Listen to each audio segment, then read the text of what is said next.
dhaabbanni misoomaa Adaamaa Investment Group gamaggama raawwii hojii ji'a jahaa gaggeesse. Hojii gaggeessaa olaanaan dhaabbata misoomaa Adaamaa Investment Group obbo Bizuna Girmaa gama qonnaan hojiilee hojjetaman keessaa ijoon horsiisa loon aannanii lukkuu akkasumas furdisa loonii faa ta'uu kaasanii gama ijaarsaan piroojeektoonni gurguddoo ijaaramuu dubbatan. Kanarraas galii guddaan argamuu himanii icciitiin milkaa'ina isaaniis karooraan hoogganamuu fi wal dhaga'uu ta'uu himan. Qonna jalatti qonna magaalaa tiraansfoorm gochuu oomishaaf oomishtummaa dabaluu wabii nyaataa galmi mootummaa qabate mirkaneessuu fi bu'aa qabeessummaarree dabaluu carraa hojii uumurratti hojiin baay'een hojjetamee jira. Faarmii looniitiin wal qabate laayiv stookii wal qabate aannan gatii madaalaan dhiyeessuu wal qabate san keessatti bu'aa qabeessummaa mirkaneessu furdisa looniitiin wal qabate hojiin guddaa lukkuu wal qabate hojii amma hojjetamaa jiru qormaatilee turre akkamitti furamaa akka turan hortiikaalcharii wal qabate oomisha nyaata looniitiin wal qabate fi bulchiinsa qeeraatiin wal qabate hojii ciccimoon hojjetan. Hojjettoonni dhaabbatichaa gamaggama kanarratti hirmaatanis yaada kennaniin hojiileen dhaabbatichaan hojjetaman hedduu ta'uu kaasanii kana keessaa misoomni kooriidarii isa ijoo ta'uu himan. Gama qonnaanis hojiin hawaasa fayyadamoo taasisan hojjetamuu kaasanii kunis milkaa'uu kan danda'e qindoomina isaaniin ta'uu dubbatanii fuulduratti caalatti itti fufanii hojjechuuf qophii ta'uu himan. Keessattuu open space wal qabatee hojiin hojjetamaa jiru. Hojii baay'ee guddaa qonnaan wal qabatee keessattuu tasgabbii gabaatee wal qabatee hojiin hojjetamaa ture.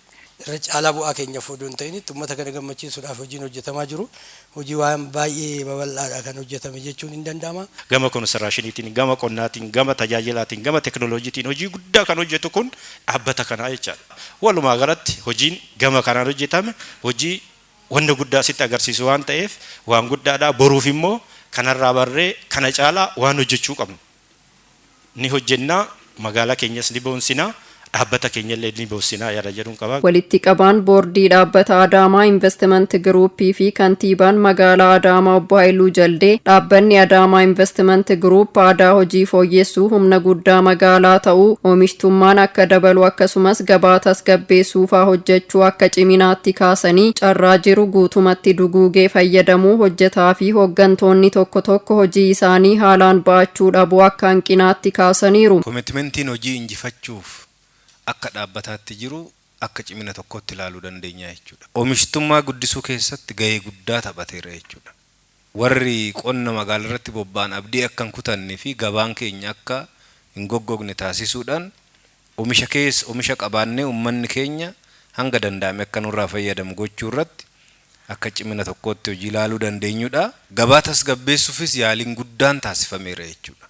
Dhimmoonni garuu akka hanqinaatti osoo laallee sirritti galtanii qorattanii irratti mari'achaa deemtanii jedhee ani kaasu tokko carraa qabnu guutuu duguugnee fayyadamuu irratti ammallee ilaalamuu qaba jechuudha.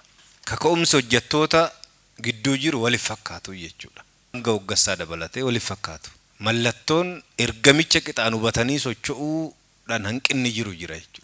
Kallattii fuulduraa kaa'aniinis kaayyoo bu'uuraa dhaabbanni kun hundeeffameef beekuun hojjechuu akka qaban kaasanii kunis waan dhaabbileen dhuunfaa bira ga'uu hin dandeenye tuqanii bira ga'uu qabeenyota jiran kaasuun misoomaaf oolchuu yeroo yeroon haala gabaan irra jiru qorachuun qaawwa isaa hubachuuf hojjechuu akka qaban dhaamaniiru. Kaayyoo bu'uuraa dhaabbata kanaa milkeessuuf hojjechaa jiraachuu keenya yeroo kamuu mirkaneeffachaa deemuu qabna. Iddoo dhaabbileen dhuunfaa hin geenye akka ga'uufi qaawwaa gabaa jiru qoratee qaawwaa san akka duuchuufi